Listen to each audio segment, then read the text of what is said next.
உங்க எல்லாத்துக்கும் வணக்கம். மணிப்பூரில் வந்து குடியரசுத் தலைவர் ஆட்சி வந்து பிரகடனப்படுத்தப்பட்டிருக்கு நேற்று 6 மணிலேருந்து.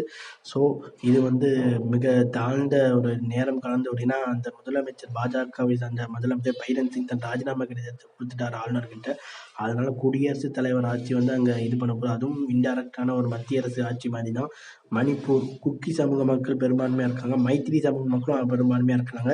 இந்த மைத்தி சமூக மக்கள் ரொம்ப வருஷமாக எங்களுக்கு ட்ரைபல் ரிசர்வேஷன் கேட்டுக்கிட்டே இருக்காங்க. அதுக்கு வந்து குக்கி சமூகம் வந்து பிரச்சனை பண்ணுறாங்க. ஸோ அவங்களுக்கு வந்து ரிசர்வேஷன் வந்து ட்ரைபல் கொடுத்தனால இந்த குக்கி சமூகத்திற்கும் மைத்திரி சமூகத்திற்கும் நடைபெற்ற ஒரு பிரச்சனை தான். ஒரு பெண் வந்து நிர்வாணமாக குக்கி சமூகத்தை அந்த ஒரு பெண்ணை வந்து நிர்வாணமாக படுத்துனதை நம்ம பார்த்து இந்தியா முழுக்க கொந்தளிச்சிருப்போம், நம்ம பார்த்துருப்போம்.